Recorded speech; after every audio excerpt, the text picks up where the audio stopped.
Sarah Martinez had always been small for her age. At 22, standing barely 5 feet 2 inches tall and weighing just over 100 pounds, she often felt invisible in crowded places.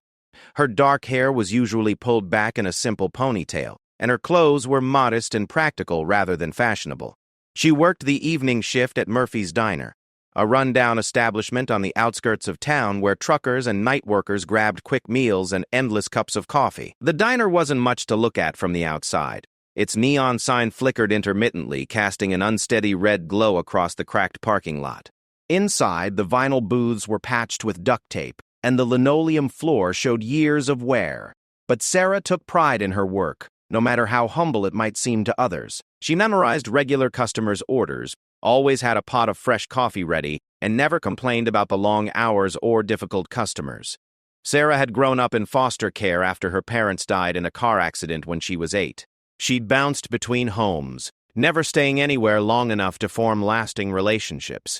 The experience had made her self-reliant, but also wary of trusting others. She'd learned to keep her head down, work hard, and not expect much from people. It was a survival strategy that had served her well, even if it sometimes left her feeling lonely. On this particular Friday night in November, the diner was busier than usual. A cold front had moved through, bringing the first real chill of winter, and people sought the warmth and comfort of hot food and coffee. Sarah moved efficiently between tables, balancing plates and refilling cups with practiced ease. She'd been working at Murphy's for almost 2 years now, saving every penny she could toward her dream of going to nursing school. The bell above the entrance chimed, and Sarah glanced up to see 2 men walk in. They were both tall and broad-shouldered, dressed in expensive leather jackets and designer jeans. The first man had bleached blonde hair slicked back with gel, and several gold chains hung around his thick neck. The second was darker-haired with a goatee and wore sunglasses, even though it was well past sunset. They moved with the kind of swagger that suggested they were used to getting their way. Sarah approached their table with her usual professional smile. "Good evening, gentlemen. Can I start you off with some coffee?" The blonde man looked her up and down with undisguised contempt. "Yeah, coffee. And make it snappy. We don't have all night." His companion laughed, a harsh sound that made Sarah's skin crawl. "Look at this little mouse trying to be all professional. Bet she's never seen a real tip in her life." Sarah felt her cheeks burn, but she maintained her composure. "I'll get that coffee right away. Have you had a chance to look at the menu?" "We'll let you know when we're ready to order," the blonde man said dismissively. "Now hurry up with that coffee before it gets cold outside." As Sarah walked away, she heard them laughing behind her. It wasn't the first time she'd dealt with rude customers, and it wouldn't be the last. She'd learned long ago not to let it get under her skin. But something about these 2 men felt different, more menacing than the usual difficult customers she encountered. When she returned with their coffee, the dark-haired man grabbed her wrist as she set down his cup. His grip was tight enough to hurt, and Sarah tried to pull away. "Easy there, sweetheart," he said, his voice carrying a threat. "No need to rush off. Why don't you tell us a little about yourself?" "Please let go of me," Sarah said quietly, trying not to cause a scene. "I need to attend to other customers." The man's grip tightened. "I ask you a question. Don't you have any manners?" The blonde man leaned back in his booth, clearly enjoying the show. "Come on, Chad. Can't you see the little waitress is scared? Maybe she needs to learn some respect." Chad finally released Sarah's wrist, but his eyes remained fixed on her. "You know what? I think you're right, Blake. This little nobody needs to understand who she's dealing with." Sarah rubbed her wrist where red marks were already forming. "I'll give you a few more minutes to decide on your order," she said, trying to keep her voice steady. As she turned to leave, Blake stuck out his foot, causing Sarah to stumble. She caught herself before falling, but the incident drew attention from other customers. Some looked concerned, while others seemed uncomfortable but unwilling to get involved. "Careful there, clumsy," Blake said loudly. "Maybe you should watch where you're going." Chad chuckled. "Yeah, and while you're at it, maybe you should learn some respect for your betters. We're not just any customers, you know." Sarah's hands were shaking now, but she forced herself to walk to the counter where Murphy, the owner, was working the grill.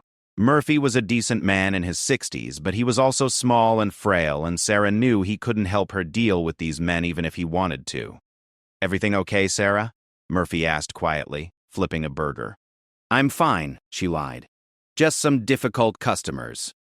Murphy glanced toward the booth where Blake and Chad sat. Want me to handle them? Sarah shook her head. She couldn't ask Murphy to put himself at risk. These men were clearly looking for trouble, and she didn't want anyone else to get hurt because of her. When she approached their table again 10 minutes later to take their order, Blake grabbed the menu from her hands and threw it on the floor.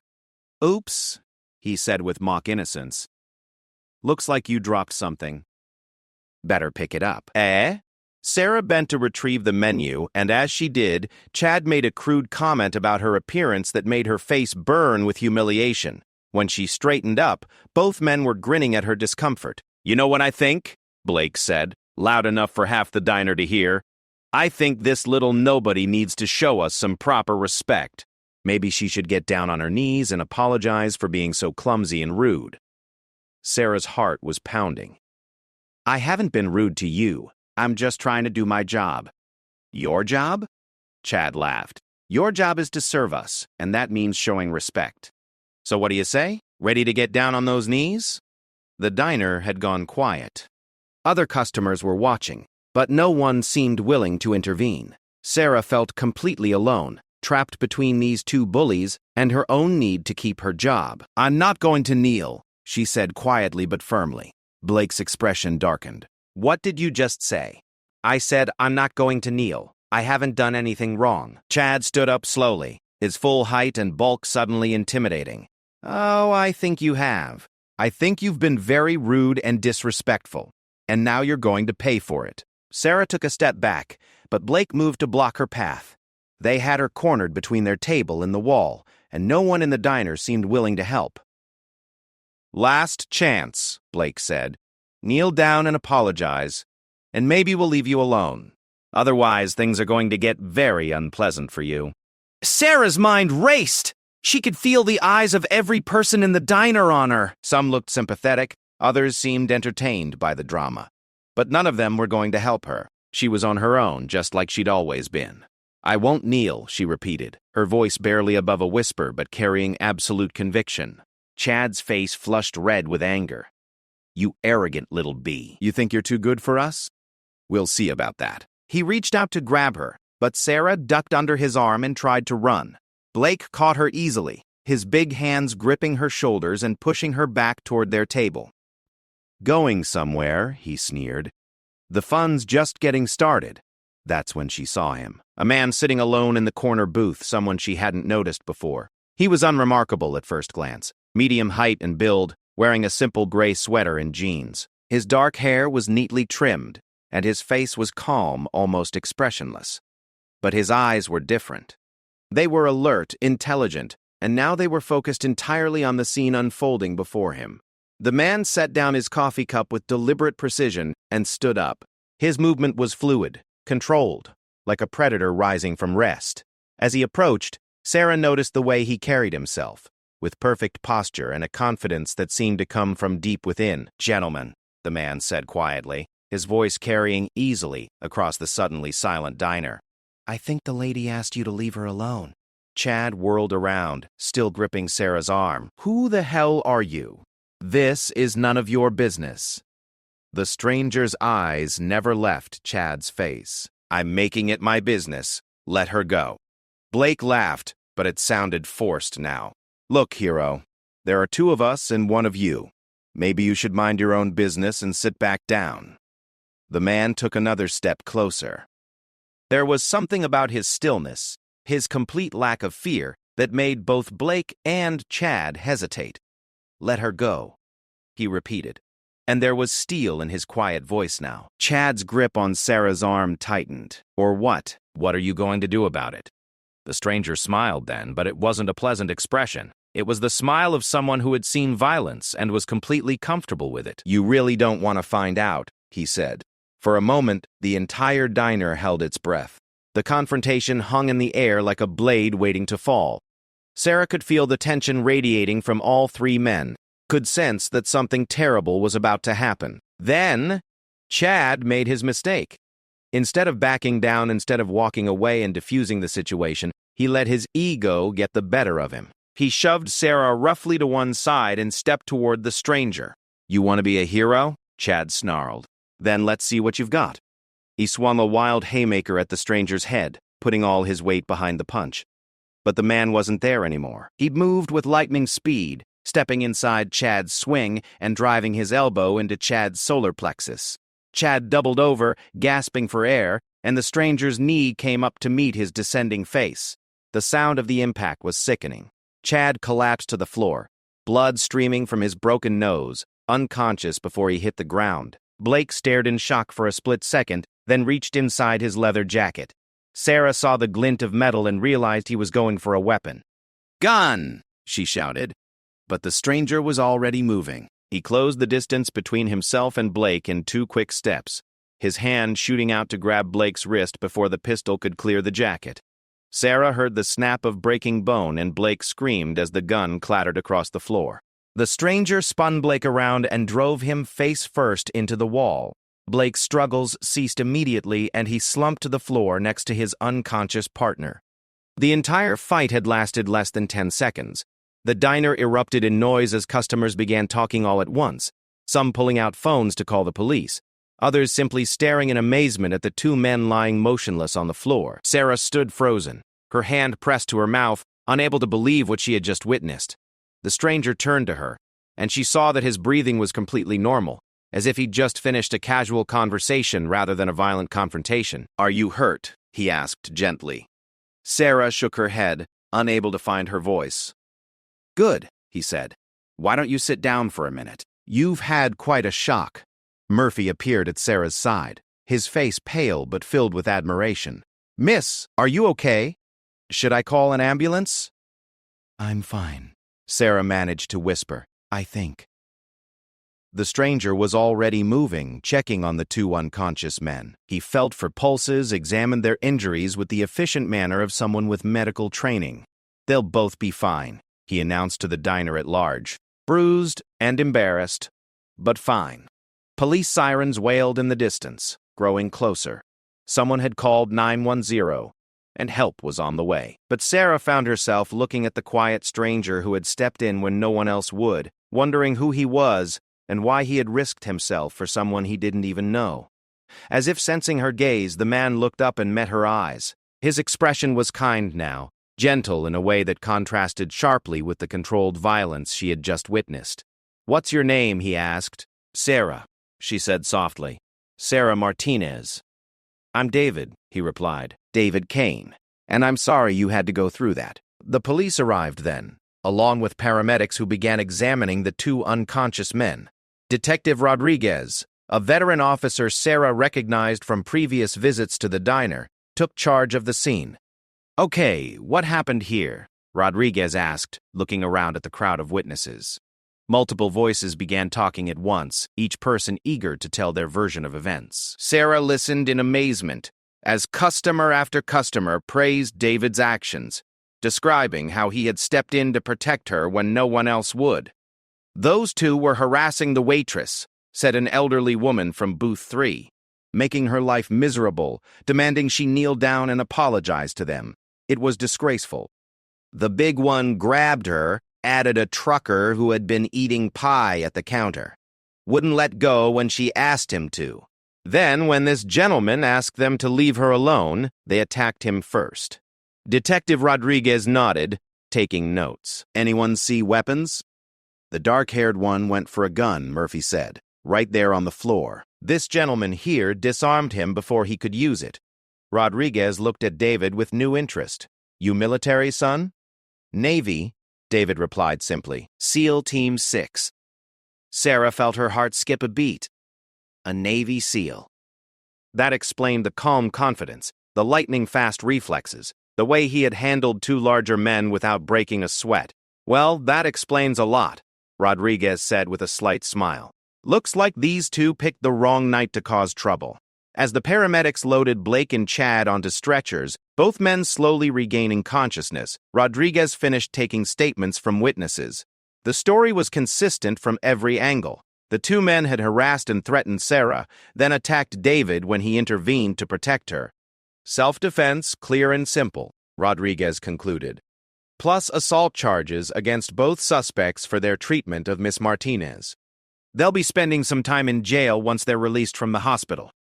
As the excitement died down and the police finished their work, the other customers gradually returned to their meals and conversations. But Sarah remained shaken, unable to stop thinking about what might have happened if David hadn't been there. Murphy approached her with a cup of hot tea.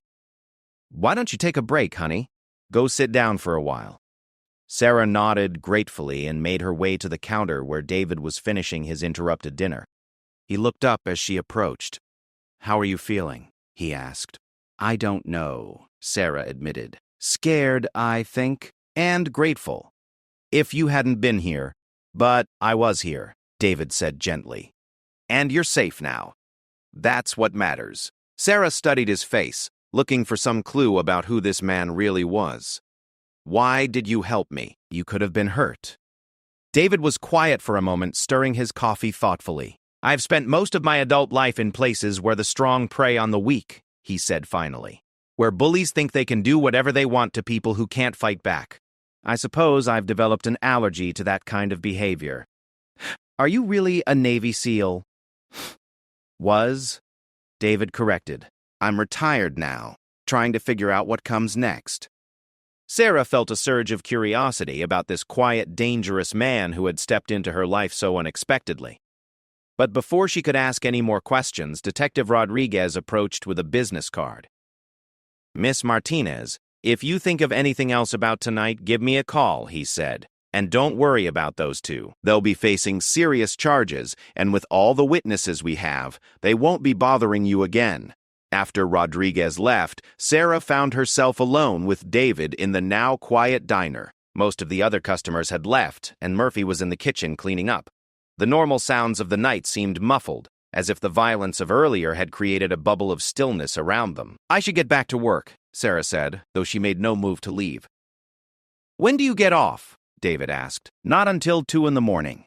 Murphy closes late for the night shift workers." David nodded. "I'll stay until then. Make sure there's no more trouble." Sarah felt a warm rush of gratitude and something else she couldn't quite identify. "You don't have to do that. I'm sure I'll be fine." "I know you will be," David said with a slight smile. "But I'd like to stay anyway, if that's okay with you." As Sarah returned to her duties, she found herself stealing glances at David throughout the evening. He sat quietly in his booth, reading a paperback novel and occasionally looking up to nod at her reassuringly. His presence made her feel safer than she had in years, not just because of his obvious ability to handle himself in a fight, but because of something deeper, a sense of trustworthiness that radiated from him.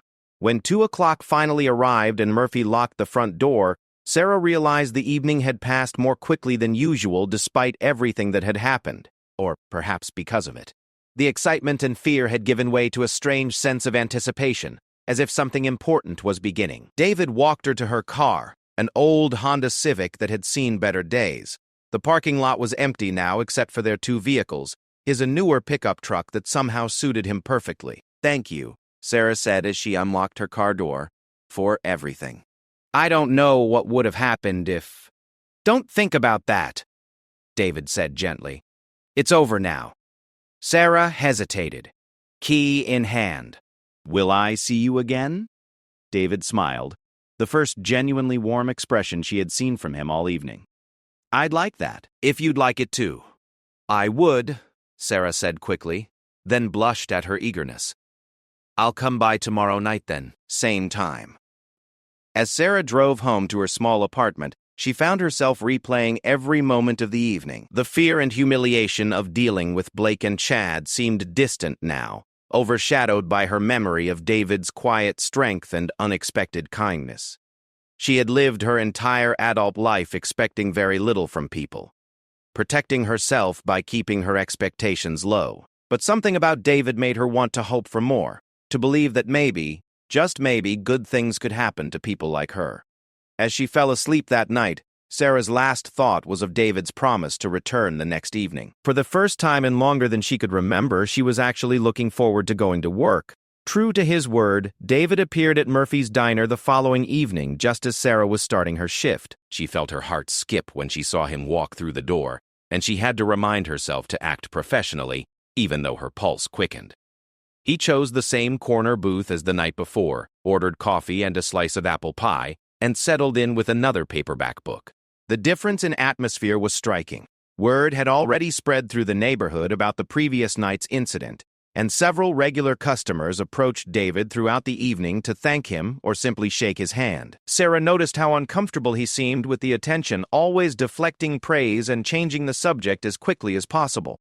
During a quiet moment around 10 o'clock, Sarah refilled David's coffee cup and lingered at his table. "You don't like being called a hero, do you?" she observed. David looked up from his book, a biography of Theodore Roosevelt. "I just did what anyone should have done." "But not everyone would have," Sarah pointed out. "There were a dozen other people here last night, and none of them moved to help me." Maybe they were scared. Maybe they didn't know what to do. That doesn't make them bad people. Sarah studied his face, noting the lines around his eyes that suggested someone who had seen more than his share of difficult things. "How long were you in the Navy?" 12 years. I enlisted right out of high school." "What made you leave?" David was quiet for so long that Sarah thought he wasn't going to answer. When he finally spoke, his voice was carefully neutral. "I had an injury, medical discharge. The knee," he added, seeing her questioning look. "Took some shrapnel in Afghanistan. The doctors fixed it up pretty well, but it's not reliable enough for active duty anymore." Sarah sensed there was more to the story, but she didn't push. She had learned long ago that some people needed time before they were ready to share their deeper truths. Over the next several nights, David's presence at the diner became routine. He would arrive around 9 o'clock, always choosing the same booth, always ordering coffee and dessert. Sometimes he read, sometimes he worked on a laptop computer. Occasionally, he would strike up quiet conversations with other customers. But his eyes frequently found Sarah as she worked, and she began to feel a warm sense of being watched over rather than watched. On Thursday night, during a particularly slow period, David asked if she could sit with him for a few minutes. Sarah glanced around the nearly empty diner and decided Murphy wouldn't mind. "Tell me about yourself," David said once she had slid into the booth across from him. "What do you do when you're not working here?" Sarah felt a familiar flush of embarrassment. "Not much, really. I read sometimes. Go to the library. Save money." "What are you saving for?" "Nursing school," Sarah said, then immediately wondered why she had told him. She rarely shared her dreams with anyone, afraid that speaking them aloud might somehow make them less likely to come true. David's face lit up with genuine interest. "That's fantastic. When do you plan to apply?" "I don't know. Maybe never." The words came out more bitter than she had intended. "It costs a lot of money and I don't have family who can help. By the time I save enough, I'll probably be too old." "How old are you now?" 22. "Trust me, you're nowhere near too old. What kind of nursing interests you?" As Sarah began talking about her interest in pediatric nursing, she found herself opening up in ways she hadn't expected. David listened with complete attention, asking thoughtful questions and encouraging her to elaborate on her plans. For the first time, her dream felt real rather than just a distant fantasy. "Have you looked into financial aid?" David asked. "Scholarships, grants, student loans?" "I wouldn't know where to start. And besides, I didn't exactly have a stellar high school career. My grades were okay, but not scholarship material." Grades aren't everything. Life experience counts for a lot, and you've obviously got plenty of that. Plus, there are programs specifically for people in your situation. "What situation?" "People who've aged out of foster care. There are scholarships and support programs designed specifically to help people like you get an education." Sarah stared at him. "How did you know I was in foster care?" David looked slightly uncomfortable. "I'm sorry. I shouldn't have assumed. It's just something about the way you carry yourself, the way you interact with people. I recognize it because I see it in the mirror sometimes." "You were in foster care too?" "From age 10 to 18. My parents died in a house fire. No other family willing to take me in." Sarah felt a sudden rush of connection with this quiet, strong man. "Is that why you joined the Navy so young?" "Partly. It gave me structure, purpose, a family of sorts. Plus, it paid for college through the GI Bill." "You went to college?" "Business degree from San Diego State. It took me 6 years going part-time while I was still active duty, but I got it done. Sarah tried to picture David in a classroom, studying for exams and writing papers. It was hard to reconcile with her image of him as a warrior. What do you do now? For work, I mean. David hesitated. I'm sort of between careers right now. The Navy is really all I've known for adult life, trying to figure out how to translate those skills into civilian life. It must be hard starting over, but sometimes starting over gives you a chance to become who you were meant to be instead of just who circumstances made you. Over the weekend, Sarah found herself thinking constantly about her conversations with David. His encouragement about nursing school had planted a seed of hope that she was almost afraid to nurture. She had taught herself not to want things too badly because disappointment hurt less when you hadn't allowed yourself to really hope. But David made her want to hope anyway. On Monday night, David arrived at the diner carrying a manila folder along with his usual book. I brought you something, he said when Sarah approached his table. She looked at the folder suspiciously. What is it? Information. About nursing programs in the area, financial aid options, support services for former foster kids. I did some research over the weekend. Sarah felt tears spring to her eyes unexpectedly. You didn't have to do that. I know. I wanted to. When her break time came, Sarah sat with David and looked through the folder. He had printed out information about 3 different nursing programs within driving distance, complete with admission requirements, tuition costs, and application deadlines. He had also found information about grants and scholarships she had never heard of, some specifically targeted to help former foster children pursue higher education. This one here, David said, pointing to a community college program, has a really good reputation and the tuition is reasonable. Plus, they offer classes at night and on weekends for working students. Sarah studied the materials, feeling overwhelmed. I don't know if I'm smart enough for all this. Hey, David said gently, waiting until she looked up at him. You're plenty smart. I've been watching you work for a week now. You remember every customer's order. You handle difficult situations with grace. You multitask like a pro, and you do it all with a smile even when people don't deserve it. Those are exactly the kind of skills that make good nurses. But what if I apply and they reject me? What if you don't apply and spend the rest of your life wondering what might have been? That night, after the diner closed, Sarah took the folder home and spread all the papers out on her small kitchen table. She read every document David had gathered, taking notes and making lists of requirements and deadlines. For the first time in her life, she allowed herself to truly believe that her dreams might be possible. The application process was daunting, but David helped her through every step.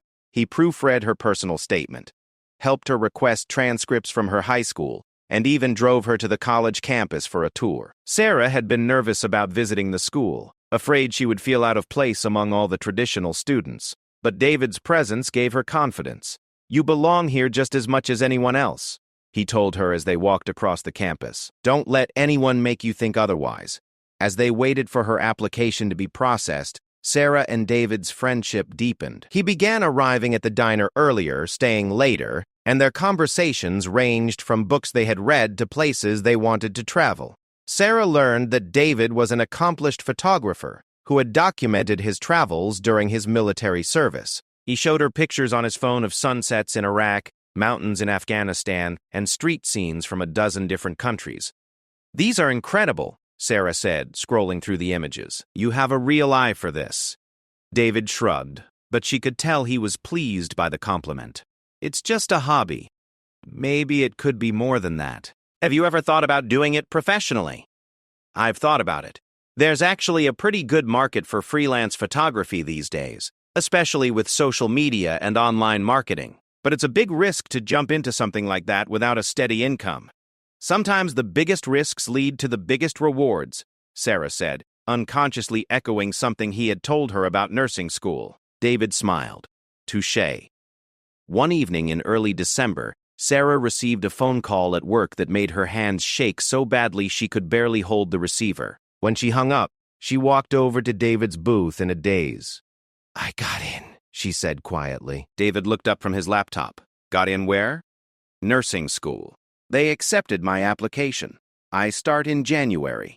The smile that spread across David's face was brilliant. He stood up and, without thinking, pulled Sarah into a hug that lifted her feet off the ground. Sarah found herself laughing and crying at the same time, overwhelmed by joy and gratitude and a dozen other emotions she couldn't name. "Congratulations," David said, setting her down but keeping his hands on her shoulders. "I'm so proud of you. I couldn't have done it without you. I would never have even tried if you hadn't pushed me. I didn't push you anywhere you weren't ready to go. This is all you, Sarah." Murphy appeared from behind the counter, grinning from ear to ear. He had overheard the conversation and insisted on buying champagne to celebrate. Soon, several regular customers had joined the impromptu party, congratulating Sarah and toasting her success. As the excitement died down and the diner returned to its normal rhythm, Sarah realized that everything in her life was about to change. She would have to adjust her work schedule to accommodate classes, figure out how to balance studying with earning a living, and navigate a whole new world of academic challenges. But for the first time in her adult life, she wasn't facing these challenges alone. "What happens now?" she asked David later that evening as he walked her to her car. "Now you become a nurse," he said simply. "I mean with us. With this." She gestured between them, suddenly shy. David was quiet for a moment. "I'd like to be here while you do it, if you'll have me. I know you're going to be busy, and I don't want to be a distraction from your studies." "You won't be a distraction. You'll be my anchor." The words surprised Sarah as soon as she said them, but she realized they were completely true. In the space of just a few weeks, David had become the steady, supportive presence she had never known she needed. As winter deepened and Sarah's start date for nursing school approached, their relationship evolved in ways that felt natural and inevitable. David helped her purchase textbooks and study materials, drove her to orientation sessions, and listened patiently as she worried about whether she would be able to handle the coursework. "Remember," he told her the night before her first day of classes, "you've already overcome more obstacles than most of these other students have ever faced. If you can survive foster care and make it on your own, you can definitely handle nursing school." Sarah's first semester was every bit as challenging as she had expected. The science courses were demanding, the clinical rotations were exhausting, and balancing everything with her work schedule at the diner required careful time management. But she discovered that she loved the work, loved learning about the human body and how to care for people when they were at their most vulnerable. David was her constant supporter throughout those difficult months. He helped her study for exams, brought her coffee during late-night cramming sessions, and celebrated with her when she passed her first semester with a 3.8 GPA. "I can't believe I actually did it," Sarah said as they sat in his truck after her last final exam. "I never doubted you for a second," David replied. As Sarah's confidence in school grew, she began to encourage David to pursue his own dreams. She helped him put together a portfolio of his photography work and research opportunities for freelance assignments. When he landed his first paying gig photographing a local restaurant's new menu, Sarah was as excited as if she had won the lottery herself. "This could be the start of something big," she told him. "Let's not get ahead of ourselves. It's just one small job." "Every journey starts with a single step," Sarah said, throwing his own words back at him. By the end of her first year in nursing school, Sarah had transformed from the frightened, isolated young woman David had first encountered at Murphy's Diner. She carried herself with new confidence, spoke up in class discussions, and had even made friends with several of her classmates. The change was remarkable, and David took quiet pride in having played a part in her transformation. But Sarah's growth had an unexpected effect on their relationship. As she became more independent and self-assured, David found himself struggling with feelings he hadn't anticipated. Watching Sarah blossom into the person she was meant to be filled him with pride and joy, but it also made him acutely aware of his own uncertainty about the future. His photography business was growing slowly but steadily, and he had started to build a reputation for reliable, high-quality work. But he couldn't shake the feeling that he was drifting, lacking the sense of purpose and mission that had defined his military career. One evening in late spring, as Sarah studied for her final exams of the year, David found himself questioning everything. He had been living day to day since his medical discharge, avoiding any long-term commitments or plans. But watching Sarah work toward her goals with such determination made him realize how aimless his own life had become. "What's wrong?" Sarah asked, looking up from her anatomy textbook. They were sitting in her small apartment, which had become their usual study spot. "Nothing's wrong," David said automatically. Sarah set down her pen and gave him the kind of direct look she had learned from him. "Don't do that. Don't shut me out. What's bothering you?" David was quiet for a long moment, struggling to find words for feelings he had been trying to ignore. "I'm proud of you," he said finally. "Incredibly proud. You've accomplished so much this year, and you're going to make an amazing nurse. I hear a but coming. But watching you find your path has made me realize how lost I still am. I've been coasting since I got out of the Navy, just existing instead of really living. You deserve better than someone who doesn't know what he wants to do with his life." Sarah closed her textbook and moved to sit beside him on the couch. "David, you saved my life. Not just that night at the diner, but in every way that matters. You showed me that I was worth more than I thought, that I could achieve things I never dreamed of. How can you think you don't know what to do with your life when you've already changed mine so completely?" That was just what? Being the kind of person who sees someone in need and steps up to help? Being someone who believes in others even when they don't believe in themselves? David, you have a gift. You see people's potential and you help them realize it. That's not something you stumble into by accident. That's who you are. David felt something shift inside him as Sarah's words sank in. He had been so focused on finding his own path that he had failed to see the path he was already walking. His work with Sarah hadn't been a distraction from his purpose. It had been an expression of it. "What are you saying?" "I'm saying maybe your mission isn't over. Maybe it just looks different now. You spent 12 years protecting people in combat zones. Maybe now you're meant to protect people in a different way. Help them fight different kinds of battles." As they talked late into the night, David began to see possibilities he had never considered. Sarah was right. He did have a gift for seeing potential in people and helping them achieve it. Maybe there was a way to build on that to create something meaningful from his experiences and skills. Sarah finished her first year of nursing school with honors, and David began developing a plan for a new kind of mission. He researched programs for veterans transitioning to civilian life, organizations that helped at-risk youth, and opportunities to use his photography skills for social good. By summer, David had created a rough business plan for what he called Phoenix Rising, a combination photography studio and mentorship program that would serve both commercial clients and at-risk individuals looking to build new lives. Sarah helped him refine the concept, drawing on her own experiences and her growing knowledge of social services. "It's perfect," she said as they reviewed his proposal. "You'll be able to do what you love while helping people the way you helped me." Think it'll work? "I think you're going to change a lot of lives, just like you changed mine." As they sat together in Sarah's apartment, surrounded by nursing textbooks and business plans, both of them working toward dreams they had never thought possible a year earlier, David realized that sometimes the most important battles weren't fought on foreign soil. Sometimes they were fought in diners and apartments and community college classrooms, one person at a time. And sometimes the most important victories weren't measured in territory gained or enemies defeated, but in dreams achieved and lives transformed. 2 years later, Sarah stood in the pediatric ward of St. Mary's Hospital, adjusting the collar of her crisp white nursing uniform. The ID badge clipped to her pocket read, "Sarah Martinez, RN," in bold black letters, a sight that still filled her with pride every time she saw it. She had graduated from nursing school 6 months earlier with a 3.9 GPA and had been immediately hired for her dream position in pediatric nursing. The transition from student to professional nurse had been smoother than she had expected, largely due to the confidence she had built over the previous 2 years. The shy, frightened young woman who had once served coffee at Murphy's Diner seemed like someone from another lifetime. Sarah now moved through the hospital halls with purpose and authority, respected by colleagues and beloved by the young patients in her care. Her supervisor, Helen Rodriguez, had commented just the week before that Sarah had a natural gift for connecting with children and their families during some of the most difficult moments of their lives. Sarah knew that her own experiences with loss and uncertainty had given her an empathy that couldn't be taught in any classroom.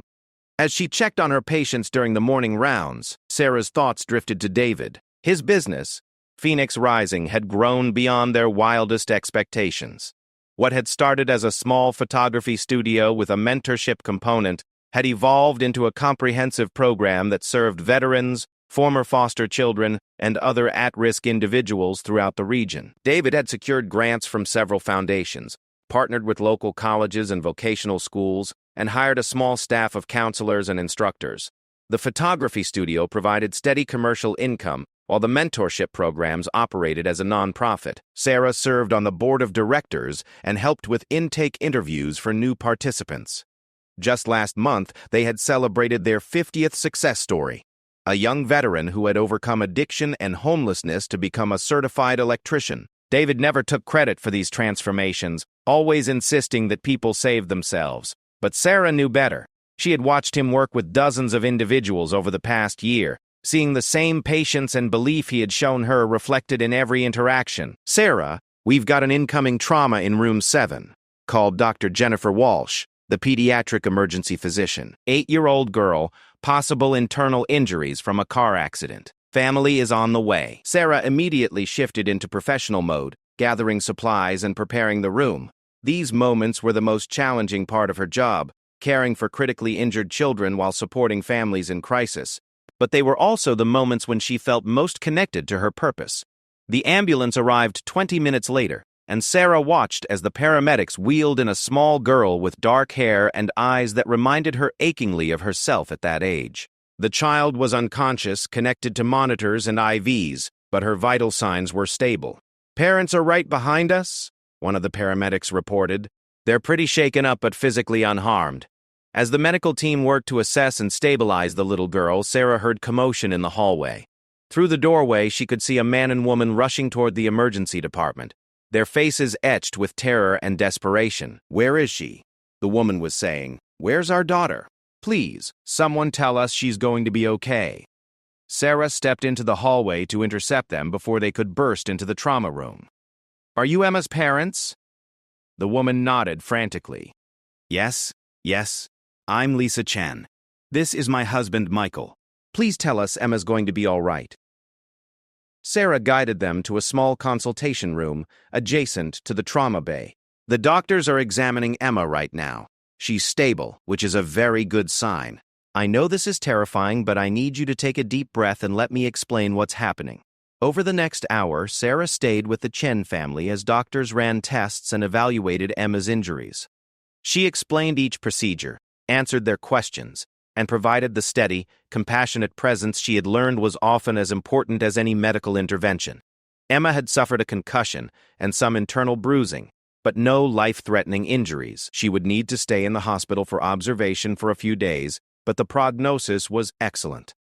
When Emma finally woke up asking for her parents, Sarah felt the familiar surge of satisfaction that came with helping a family through their darkest hour. "You saved our sanity today," Lisa Chen told Sarah as they prepared to move Emma to a regular room. "I don't know how we would have gotten through this without you." Sarah smiled, remembering similar words she had spoken to David years earlier. "Just doing my job." "No," Michael Chen said firmly. "You went way beyond just doing your job. Emma's lucky to have you as her nurse." That evening, Sarah drove to Phoenix Rising for the weekly board meeting. The facility had expanded to occupy most of a converted warehouse in the Arts District, with a professional photography studio, computer lab, counseling offices, and classroom space. The walls were covered with before and after photos of program participants, success stories that David meticulously documented but rarely discussed. Sarah found David in his office, reviewing applications for the next round of mentorship slots. Even after all this time, she felt a flutter of happiness when she saw him, though their relationship had evolved into something deeper and more stable than the intense gratitude and attraction of their early days. "How was your day?" David asked, looking up from the paperwork. "Challenging but good. 8-year-old car accident victim, scared parents, happy ending. How about you?" 3 new applications came in today, including 1. From a teenage girl aging out of foster care who wants to become a veterinarian. "Reminded me of someone I used to know." Sarah grinned. "Very funny. Did you approve her for the program? Interviews scheduled for next week. I have a good feeling about this one." As they reviewed the agenda for the board meeting, Sarah reflected on how much had changed since that frightening night at Murphy's Diner. She and David had built something together that neither of them could have created alone. A life of purpose and service that honored both of their experiences while helping others find their own paths forward. The board meeting that evening focused on expansion plans. Phoenix Rising had been approached by organizations in 2 other cities about franchising the model, and there was discussion about how to maintain quality while growing the program's reach. "I think we need to be careful about expanding too quickly," said board member Dr. Patricia Williams, a retired psychology professor. "The personal touch is what makes this program work. David's direct involvement with participants is irreplaceable. But think about how many more people we could help," countered Tom Rodriguez, a local business owner. "We have waiting lists 6 months long. Shouldn't we be looking for ways to serve more people?" Sarah listened to the discussion with mixed feelings.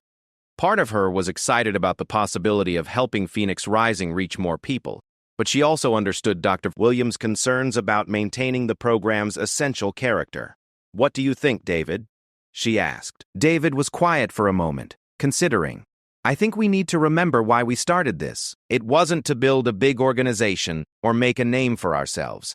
It was to help people who felt hopeless find a reason to hope again. If we can figure out how to do that on a larger scale without losing what makes it work, then we should explore expansion. But if growing means compromising on quality or losing the personal connections that make the difference, then maybe staying small is the right choice." After the meeting, Sarah and David drove to their favorite late-night diner, not Murphy's, which had closed the year before when Murphy retired, but a similar place across town that served good coffee and decent pie. It had become their tradition to debrief from board meetings over dessert and decaf. "Do you ever think about that first night?" Sarah asked as she stirred sugar into her coffee. "Which part? The part where 2 idiots tried to humiliate you, or the part where you were too proud to back down even when you were scared?" "I wasn't proud. I was terrified. You were both. That's what made it brave." Sarah smiled at the familiar argument. "I still can't believe you just stood up and walked over like that. What were you thinking?" "I was thinking that someone needed help and no one else was going to provide it. Same as always." "Same as always?" David nodded. "You know, that's not the first time I've stepped into a situation like that. Or the last. It's just who I am, I guess." Sarah did know. Over the years, she had witnessed David intervene in various situations, helping a homeless veteran find medical care, talking a suicidal teenager off a bridge, standing up to bullies in a dozen different contexts. It was as much a part of him as his quiet strength or his devastating smile. "Do you ever regret it?" she asked. "Getting involved in other people's problems? Do you regret becoming a nurse, even when you lose a patient or can't save someone you care about?" "No, never." "Same thing. This is what we're meant to do, Sarah. We're meant to help people fight their battles, whether they're against disease or despair or just plain old cruelty." That night at Murphy's wasn't the beginning of our story, it was just the night we found each other. 6 months later, Sarah stood in front of a mirror in the bridal suite at the Riverside Country Club, adjusting her grandmother's pearl necklace and trying to calm her nerves. The pearl had belonged to her foster grandmother, Mrs. Patterson, who had taken Sarah in during her senior year of high school and been the closest thing to family she had known until David. Her wedding dress was simple but elegant, chosen with David's encouragement to reflect her own style rather than what she thought a bride was supposed to wear. Through the window, she could see guests gathering in the garden where the ceremony would take place in an hour. A knock at the door interrupted her thoughts. "Come in," she called, expecting to see her maid of honor, Jessica, one of her classmates from nursing school. Instead, Dr. Williams peeked her head around the door. "Mind if I come in for a minute?" "Of course." Sarah had asked Dr. Dillinger Williams to walk her down the aisle since she had no family to fill that role. "I wanted to give you something," Williams said, pulling a small wrapped box from her purse. "It's not exactly a wedding gift, more of a reminder." Sarah opened the box to find a small silver locket. Inside was a photo of her and David from the grand opening of Phoenix Rising 2 years earlier, both of them laughing at something one of the participants had said. "I took that picture," Dr. Williams explained. "You probably don't even remember because you were so focused on making sure everyone felt welcome. But I saw the way you and David looked at each other that day, and I knew this moment was inevitable." Sarah felt tears well up in her eyes. It's perfect. Thank you. Sarah, I want you to remember something as you start this new chapter. You and David didn't fall in love because he rescued you. You fell in love because you recognized something in each other. A shared commitment to making the world better, one person at a time. That's what's going to make your marriage strong. An hour later, Sarah walked down the garden path toward David, who was waiting beneath an archway of white roses. The assembled guests included participants from Phoenix Rising, colleagues from the hospital, and friends they had made together over the past 3 years. It was a small gathering, but every person there had played a meaningful role in their journey. As Dr. Williams placed Sarah's hand in David's, Sarah thought about the chain of events that had brought them to this moment. Two lonely people, both carrying wounds from their pasts, had found healing and purpose in each other. More than that, they had learned to use their experiences to help others find their own paths forward. The ceremony was simple and heartfelt. David had written his own vows, speaking about how Sarah had taught him that true strength came not from the ability to fight, but from the courage to hope and the commitment to help others hope as well. Sarah's vows focused on gratitude, not just for David's intervention that night at Murphy's Diner, but for his belief in her potential and his willingness to build a life dedicated to service alongside her. When they were pronounced husband and wife, the assembled crowd erupted in cheers. But Sarah barely heard them. She was too focused on David's face, on the joy and love she saw reflected there, and on the certainty that they were beginning the next phase of a mission they would pursue together for the rest of their lives. The reception that followed was a celebration not just of their marriage, but of the community they had helped create. Speaker after speaker rose to tell stories about how Phoenix Rising had changed their lives, how David and Sarah's example had inspired them to pursue their own dreams and help others in turn. Marcus Thompson, the first veteran to graduate from the program, had become a counselor himself and now ran similar programs in 2 other cities. Jennifer Hayes, the former foster child who had wanted to become a veterinarian, had just been accepted to veterinary school with a full scholarship. Story after story of transformation and hope, all connected back to that moment when one man had decided not to look away from someone else's suffering. As the evening wound down and guests began to leave, Sarah and David found themselves sitting alone at their table, hands intertwined, watching the last few couples dance to the soft music. "Any regrets?" David asked quietly. Sarah squeezed his hand. "Only one." David raised an eyebrow questioningly. "I regret that it took Blake and Chad being such jerks for us to meet. I wish we could have found each other some other way." David laughed. "You know what's funny? I got a letter from Blake last month. He's in a minimum security prison upstate, serving the last few months of his sentence. Apparently he's been thinking about that night at the diner." "What did he say?" "He apologized, said that getting his ass kicked by someone half his size had been a wake-up call. He's been going to anger management classes and wants to make amends when he gets out." Sarah was quiet for a moment, processing this unexpected development. "Are you going to respond?" Told him that if he was serious about changing, Phoenix Rising would consider him for the program when he's ready. Everyone deserves a second chance. Sarah smiled, not surprised by David's generosity, but impressed by it nonetheless. "What about Chad?" No word from him. But you never know. Sometimes it takes longer for the lesson to sink in. As they drove home to the small house they had purchased together 6 months earlier, Sarah reflected on the unexpected turns life could take. 3 years ago, she had been a frightened young woman serving coffee and living paycheck to paycheck. Now she was a registered nurse, a board member of a successful nonprofit, and a newly married woman with a sense of purpose she had never imagined possible. "What are you thinking about?" David asked as they pulled into their driveway. "Everything. Nothing. The future. What does the future look like to you?" Sarah considered the question as they walked up to their front door. "More of what we're already doing, I think. Helping people. Building something good together. Maybe having kids someday who grow up understanding that their job in life is to make things better for other people." David unlocked the door and ushered her inside. "Sounds perfect to me." As they settled into their living room, still wearing their wedding attire, Sarah felt a deep sense of contentment. She had learned that happiness wasn't something that happened to you. It was something you built, day by day, choice by choice, act of service by act of service. The girl who had once been forced to her knees by bullies had learned to stand up not just for herself, but for others who needed an advocate. The man who had once defined himself solely as a warrior had learned that the most important battles were fought not with weapons, but with compassion, patience, and unwavering belief in human potential.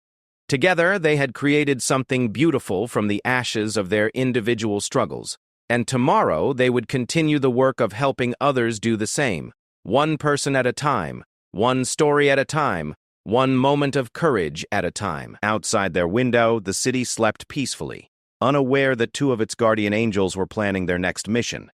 In the morning, there would be new challenges to face, new people to help, new reasons to hope.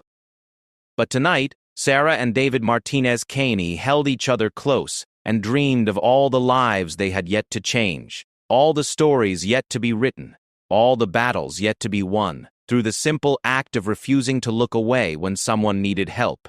The quiet seal and the determined nurse had found their calling together, and they would spend the rest of their lives answering it with everything they had to give, because that's what heroes do, not just in moments of dramatic crisis, but in the everyday choice to stand up, speak out, and lift others up, no matter how difficult or thankless the task might be. Their story had begun with an act of courage in a rundown diner, but it would continue for decades to come in hospital rooms and photography studios, in board meetings and mentorship sessions, in all the small but significant ways that people choose to make the world a little bit better than they found it. And it all started with 3 simple words spoken by a man who refused to let cruelty go unopposed. Let her go. Sometimes that's all it takes to change everything. One person willing to stand up and say no to injustice, no to cruelty, no to the idea that some people matter less than others. One person willing to step forward when everyone else steps back. One person willing to believe that even the most frightened, most beaten-down soul has unlimited potential waiting to be unlocked. One person willing to see not what someone is, but what they could become with a little help, a little hope, and a lot of love.